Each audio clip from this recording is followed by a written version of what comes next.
Del 10.2. Lo mismo, inestabilidad lagrimal, hiperosmolaridad lagrimal va a conducir a daño celular y a inflamación.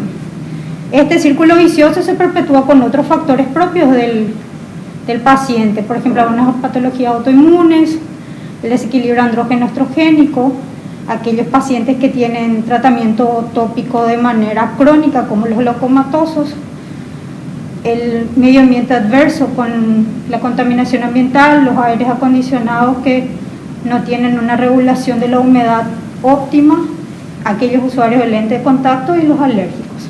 Esos factores de riesgo van a perpetuar el ciclo, ¿verdad?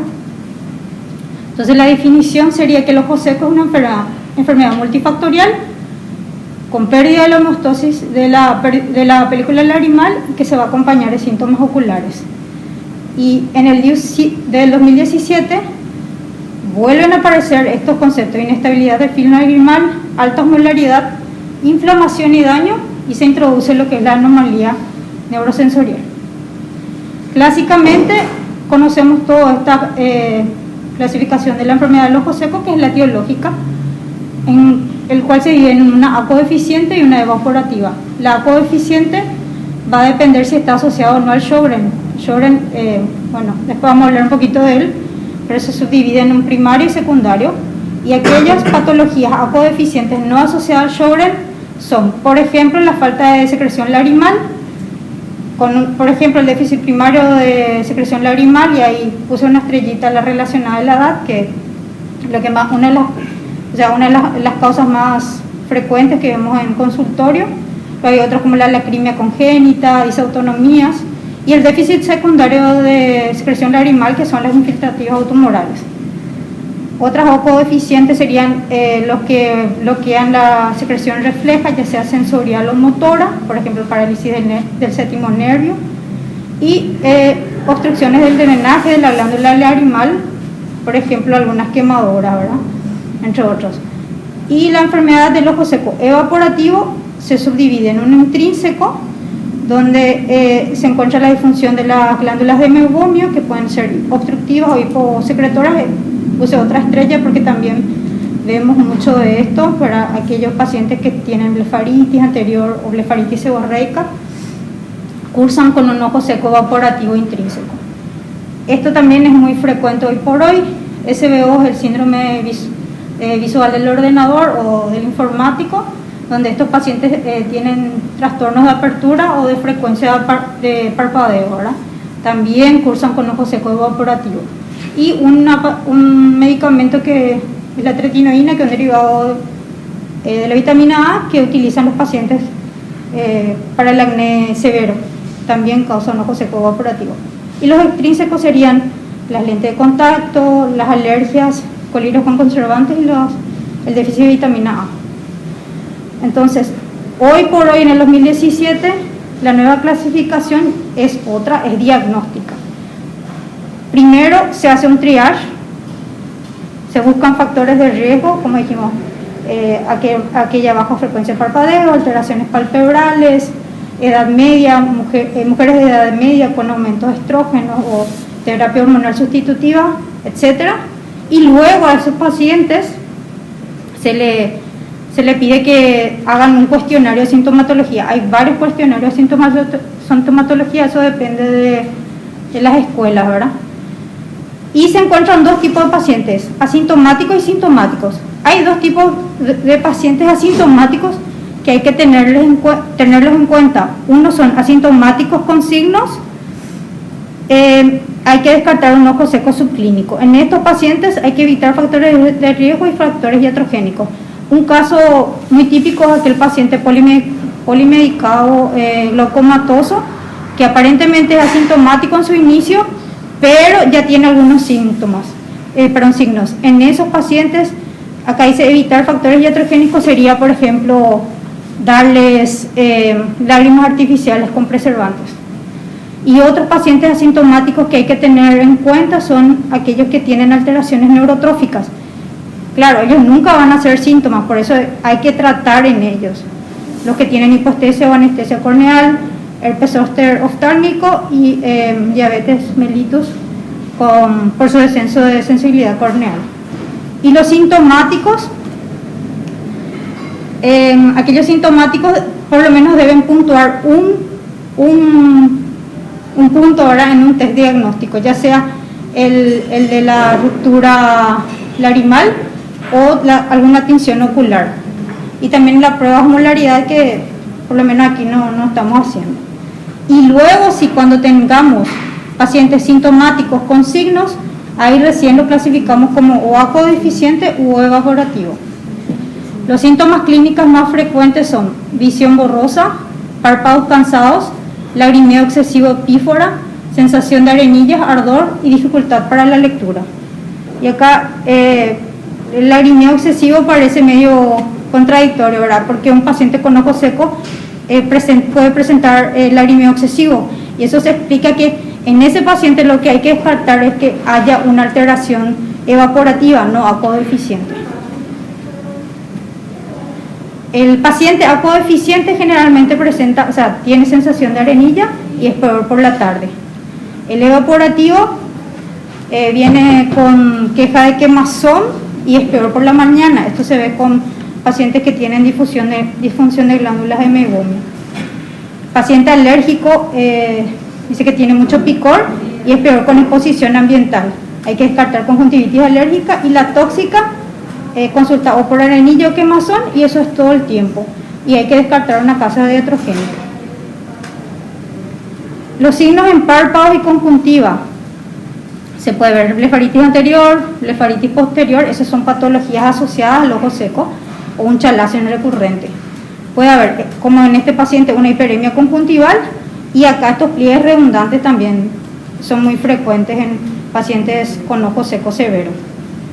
Acá se ve cuando se tiñe y cómo se ve el pliegue conjuntival. Signos en la película lagrimal: los desechos mucosos de la película lagrimal, el menisco lagrimal fino que mide menos de 1 milímetro de altura y un menisco lagrimal espumoso. Son otros signos, pero ya en película lagrimal. Y los signos corneales son las erosiones puntiformes, acá vemos cómo se tiñen con rosa de bengala, y estos, los filamentos, que son hebras epiteliales que están alineadas a la córnea por moco, por estos mocos. Estos pacientes también tienen un ojo seco severo, o sea, filamentos y placas mucosas. Cuando tienen esto ya se llama una queratopatía filamentosa, y esa patología es muy dolorosa porque el moco impregna el epitelio, ¿verdad? O sea queda herido el epitelio y es muy doloroso. Y pasando ya a los test diagnósticos, el tiempo de rotura lagrimal que todos hacemos, que aplicar fluoroceína, pedirle al paciente que mantenga los ojos abiertos, y nosotros utilizamos el filtro azul para valorar las áreas oscuras que van apareciendo. Un punto de corte para el diagnóstico de la enfermedad de ojo seco sería un tiempo de rotura lagrimal menor a 10 segundos. Y el Schirmer, se coloca el papel milimetrado de 35 por 5 en el fondo del saco, se pide al paciente que mantenga los ojos cerrados. Eso va a depender, sí, durante 5 minutos, ¿verdad? Lo que depende es si nosotros ponemos o no anestesia. Si no ponemos anestesia, se llama Schirmer 1, y el punto de corte es si se humedece menos de 10 minutos tras 5 minutos. O sea, eso es y el Schirmer 2 es con anestesia y se considera positivo cuando hay un humedecimiento menor a 5 milímetros tras 5 minutos. Las tinciones corneales y conjuntivales son 3. La que utilizamos acá en la fundación es la fluoroceína al 1 al 2%.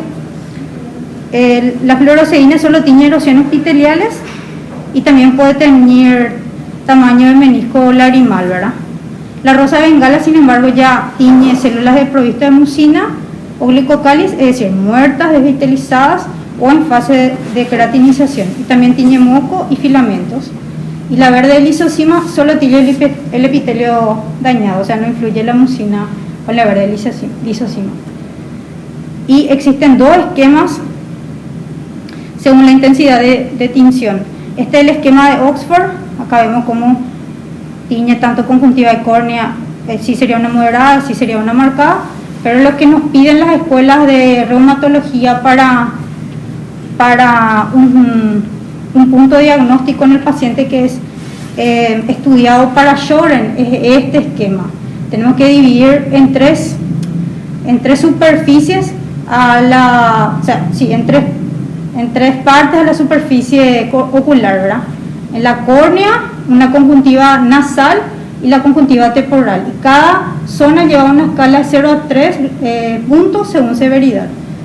Y se considera un diagnóstico de enfermedad de ojo seco cuando este es mayor a 3.5 puntos. Y el patrón de tinción puntiforme del ojo seco e interpalpebral, típico. Hay otros medidores de osmolaridad que nosotros no tenemos, pero para poner que una osmolaridad mayor a 308 milimol por litro en una muestra de lágrima es un valor anormal uniocular, y un valor anormal interojo anormal sería mayor a 8 milimol por litro entre ambos ojos. Y la clasificación de gravedad, este es ya para el tratamiento. Ningún síntoma o fatiga, tinción corneales leves, aparte de las modificaciones de condiciones ambientales y dieta, higiene de párpados, recomendamos ya los sustitutos lagrimales. En la gravedad 2, cuando ya hay síntomas episódicos molestos, hay tinción corneal y conjuntival con una queratopatía seca leve, grado 2 de Oxford, y una hiperemia conjuntival leve, aparte de los sustitutos lagrimales ya entramos con los sustitutos lagrimales sin conservantes, podemos dar geles, corticoides, ciclosporina y un tratamiento antibiótico. En la gravedad 3, donde ya hay queratopatía seca central marcada, una tinción conjuntival moderada marcada, ya entra la queratitis filamentosa aquí. Aparte de los sueros, todos los lentes terapéuticos, debemos considerar la oclusión con tampones lagrimales o la oclusión permanente. Y en la gravedad 4, donde ya hay, por ejemplo, ulceración, o sea, son complicaciones, triquiasis, queratinización y simblefaron, entonces ya valoramos estrategias quirúrgicas y corticoides sistémicos. O sea, esta es una clasificación que tenemos que tener en el bolsillo, ¿verdad? Y para hablar ya de los sustitutos lagrimales, tienen una base acuosa, que es el componente más abundante, y tiene un principio activo, que son los agentes optimizadores de la viscosidad. Estos agentes lo que hacen es mejorar la lubricación y prolongar el tiempo de conservación en la superficie ocular. El taller dice que no hay ninguna diferencia sustancial entre los principios activos. Sin embargo, existe una idoneidad de principios activos, y en el primer lugar están los ácidos hialurónicos, porque aparte de lubricantes son muy viscosos, son reparadores, antiinflamatorios y cicatrizantes. Y aquí yo les agregué lo que tenemos acá, ¿verdad? Ostaldel, Adiutoptir, Ostafil y Estafil SP, que es sin preservantes. Luego viene la carboximetilcelulosa, que aparte de lubricante y viscoso es reparador. Está por debajo del ácido hialurónico, y por citar están los famosos AUSIC, el 0.5 y al 1%. Luego vienen los carbómeros, estos son los que hay en presentación en gel, y como son muy viscosos deben colocarse por las noches los carbómeros. Y luego viene la hidroxipropilmetilcelulosa con el estrano, estos vienen juntos, son lubricantes que nosotros más estamos recetando, ¿verdad? O sea, con ojo seco leve, son lubricantes eficaces, bien tolerados, entonces para síntomas leves y moderados. Aquí hay Aquafil, Aquatears, que son los dos de éticos, y la diferencia es que uno es más suave, tiene una hidroxipropilmetilcelulosa 0.5 y el Aquatears tiene de 3, y todos tienen Dextran 70. Otros son Lagrimol y Nicotears. Y estas lágrimas artificiales son las últimas. El taller de ojo seco dice lo que no hay evidencia que ellos sean sustitutos lagrimales. Pero por citar algo, estamos lágrimas artificiales de Lasca, lágrimas artificiales de Poem y la de éticos.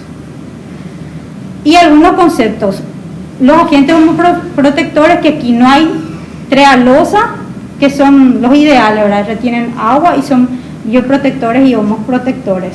Conservantes, que debemos saber que el cloruro del zirconio es el conservante más utilizado. ¿En qué pacientes no debemos utilizar lágrimas artificiales con conservantes? Como dijimos, paciente de ojo seco, el paciente con enfermedad de ojo seco, que debe usar un lubricante frecuente, no vamos a recetar conservantes. También en pacientes con glaucoma que tienen ya un tratamiento tópico crónico, tampoco vamos a recetar conservantes. Y esta es una suplementación lipídica que es una suplementación ideal para el paciente con enfermedad o disfunción de la glándula de Meibomi, o sea que tiene una evaporación constante. Yo tampoco encontré que acá tengamos emulsiones lipídicas, doctora. Agentes inactivos, tampones, ¿verdad? Que eso hay en la letra chica del colirio. Lo que hay que evitar son los tampones con fosfato de calcio porque pueden causar calcificación corneal. Excipientes deben ser isotónicos y entre los electrolitos lo que hay que considerar es que debe tener una buena proporción de potasio. Entonces el sustituto ideal debe ser sin conservantes, sin fosfatos, en formato multidosis y de bajo costo. Corticoides tópicos, que ya sería un nivel de gravedad 2, o sea que ya moderado. Considerar el loteprednol y la fluorometalona porque son corticoides de baja penetrancia intraocular y pueden, o sea, en principio no causan hipertensión ocular y catarata, ¿verdad? Ahí también dejé los nombres comerciales y los inmunosupresores, que ya es una escala mayor, ¿verdad? La famosa ciclosporina A al 0.05%, no sé si acá hay o nosotros mandamos preparar dos. No, acá hay. ¿Cómo se llama, Coqui? Hilas. Ese es de esa ¿verdad? No, de Poen. De Poen, ya. Bueno, eso. La ciclosporina tiene muchos beneficios, ¿verdad? Disminuye los marcadores de inflamación, disminuye la osmolaridad lagrimal, tiene efectos antiapoptóticos, cosas que no tienen los corticoides, y también, o sea, hay otras, ¿verdad? Pero lo que hay que entender también es que la ciclosporina no es útil para enfermedad seco provocada por procedimientos quirúrgicos, los usuarios de lentes de contacto y en la orbitopatía tiroidea. Y luego está el tacrolimus. Yo he visto que también el doctor había recetado una de estas tacrolimus. Pero eso más en, ¿cómo se llama? En cuanto a la alergia y demás, ya. Sí. La alergia crónica, por lo que sí, pero acá tampoco hay, generalmente se trae de pomada de uso dérmico, de clorina y demás. Exacto. Conseguir. O sea, hay que, para veterinaria también usan el tacrolimus en gel. O sea, invito a mi hermana. Entonces vamos a ver. Puro, no sé dónde sacan. Y hay que tener precaución con los AINE, ¿verdad? Acá, por ejemplo, puse un diclofenac porque pueden causar queratólisis. 4 protocolos recomendados por el taller de ojo seco. Uno es la blefaritis anterior. En la higiene del párpado se prefiere el aceite de árbol del té, que nosotros tenemos Lip Clean, antes que el shampoo para bebé. Otro, en antibióticos tópicos se piden ciclos cortos de tratamiento de Tobra con Dexa, y si hay infestación por Demodex, entonces utilizar ivermectina vía oral en dosis única. Ya. Y la blefaritis posterior, la seborreica, ¿verdad? Aparte de la higiene palpebral con aceite de árbol de té, se hacen compresas calientes, díselo, hay que poner en el microondas a 45 minutos una compresita caliente, y eso solo aplicar 5 minutos cada día, ¿verdad? Pero es súper efectivo según el taller, ¿verdad? Y el antibiótico tópico para la blefaritis posterior o la seborreica, ellos recomiendan ciclos cortos de ciprofloxacina más Dexa. O sea, que acá lo que hay una diferencia: Tobra, Dexa para la blefaritis anterior y Ciprodexa para la posterior. Y los lubricantes con emulsión lipídica, que tampoco encuentro que hay acá en Paraguay. La exposición corneal, suplementos lagrimales, pomadas de ahí, protectores oculares nocturnos, parches, y después ya las tarsorrafias parciales, completas, y lentes esclerales rígidas. Y el síndrome visual del ordenador, que es el boom, que aparte de la lubricación, la regla 2020, ¿verdad? Que es otro protocolo que recomiendan. Y por último, el síndrome de Sjögren, que es una enfermedad crónica autoinmune. Pide que el oftalmólogo, aparte de la sequedad ocular, por lo menos revise la xerostomía, ¿verdad? Y puede ser primaria si es que se presenta como un trastorno aislado, o secundaria, y la asociación más frecuente es la artritis reumatoide. Y puse acá los criterios de clasificación para el Sjögren primario.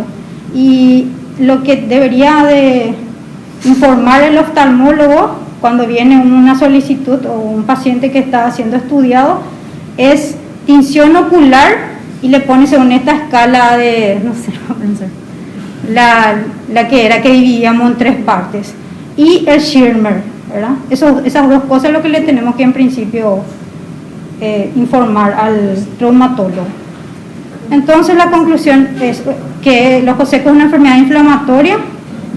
Hay que pautar colirio sin preservante en pacientes que lo requieren, indicar tratamientos en pacientes con enfermedad de ojo seco subclínica, tratar en base a la clasificación de gravedad, ese 1, 2, 3, 4, respetando los niveles de tratamiento, y manejar los lubricantes acuosos según su idoneidad de principios activos, y tratar según su etiología en base a los protocolos recomendados que tienen evidencia. Y eso es todo.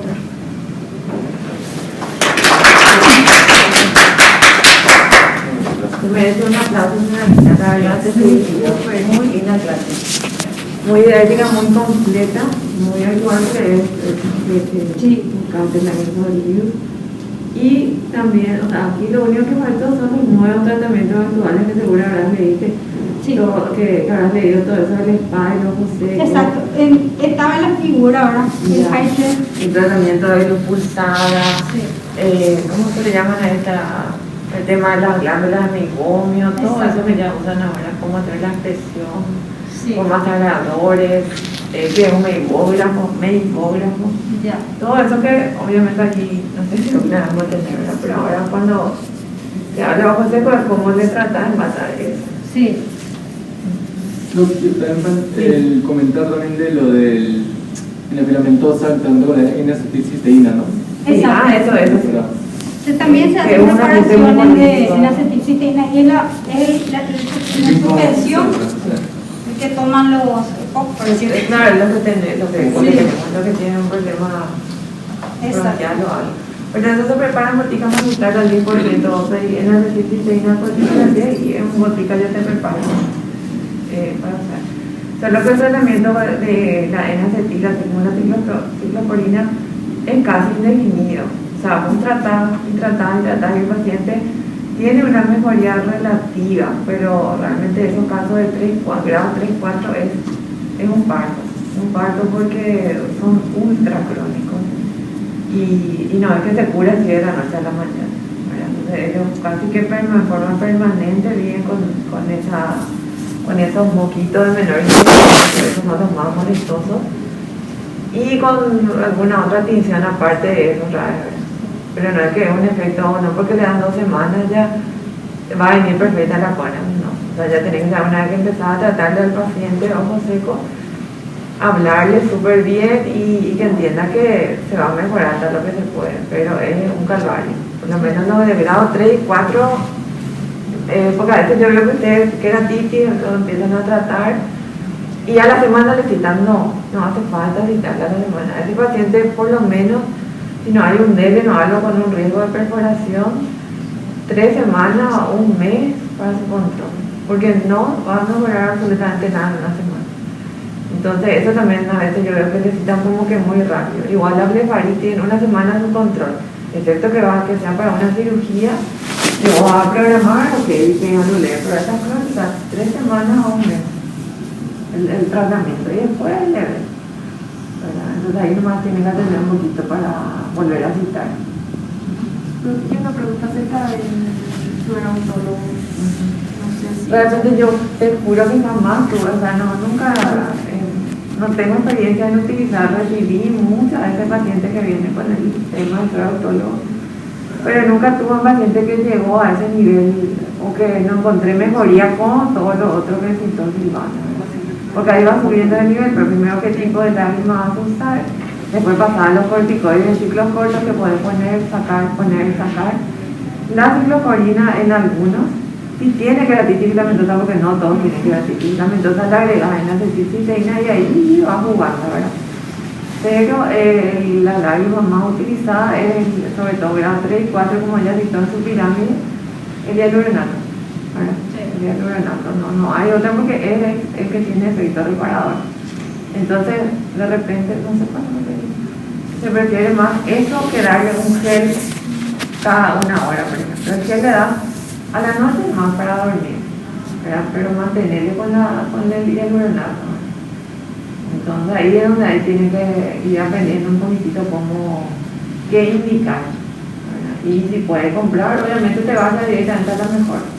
Todo eso que ella citó en su pirámide que me encantó, dependiendo siempre del nivel económico del paciente, vos le ofreces lo mejor, pero tratar de irte ya por lo, digamos que de una, por el que sabes que va a funcionar. ¿Sí? Yo creo que el paciente con ojo seco no era abogado. Y ahí, como te digo, no se discute. Si yo tengo pacientitas que yo le tengo miedo, señoras así ultra pobres que mejoraban, pero solo porque usaban hialuronato. Si no puedo usar un año el aguatillo, lo que tiene los nuevos componentes, y no va a mejorar. Entonces al final de cuentas fue un gasto en vano, ¿verdad? Y esa rosa bengala, ¿con qué luz se examina? Con anelita.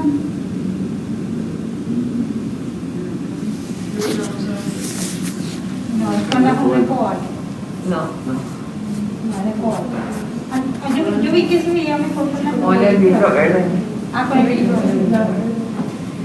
Y cuando colocas shimmer tint anestesia, ¿qué secreción se mide? ¿Perdón? La basal. El shimmer tint anestesia.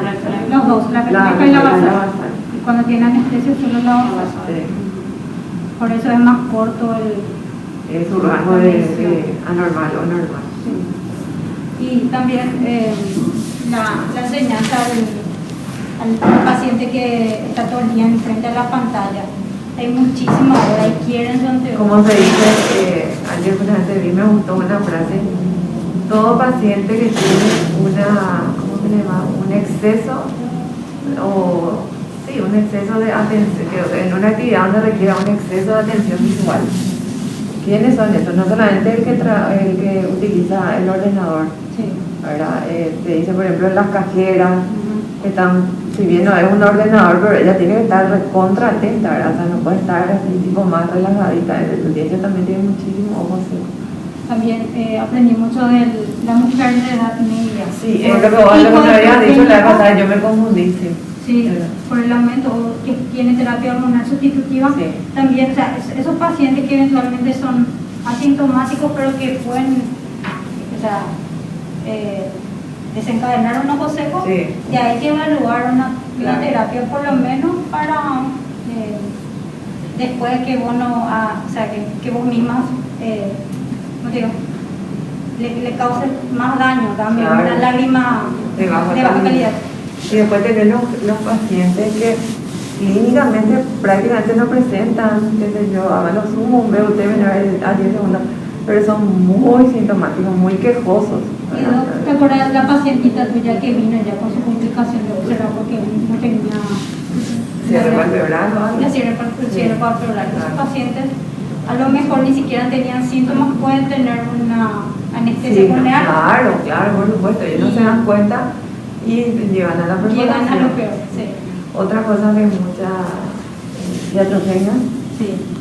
que vemos, ahora eso ya tienen que entender, porque una vez nomás hay que decir las cosas, please, no ya cambia demasiado. Ustedes operan pacientes, ustedes operan televisión, operan catarata y qué sé yo, otro tipo de cirugía. El uso de los AINES. ¿Sí? Primero, me supongo que ya saben en qué caso se usa AINES, estamos hablando de una cirugía de catarata. Y segundo, la cantidad de días que usas. Como máximo 8, 9, 10 días, pero a reventar se supone que a ella toda tu actividad inflamatoria está más que curada, y si no, entonces ya quiere decir que está desarrollando otro tipo o sea, otra causa de inflamación, no por la cirugía nomás. Nosotros ya tuvimos pacientes con débil incorporación por uso de AINES o cirugía de catarata. Le dan el AINES cada 8 por un mes, por 2 meses, ¿en qué cabeza entra eso? O sea, Eso casi lo vi y sí, yo sé que también, sobre todo en los lugares donde ya no se controla o no estamos todos, pero mismo gente de aquí, gente grande, que indica el AINES forever, ¿no? El AINES, y ustedes tienen la capacidad de decirles, revisar la ficha, porque eso sí ya es, ustedes ya son médicos, ya están por ser oftalmólogos, ¿Cuántos días lleva usando Targilem? 8 o 9 días. Y bueno, y si ya está el ojo tranquilo, le saca. Porque ya tenés tu paciente que es añoso, ya tiene ojo seco. Si es mujer, otra vez un doble factor.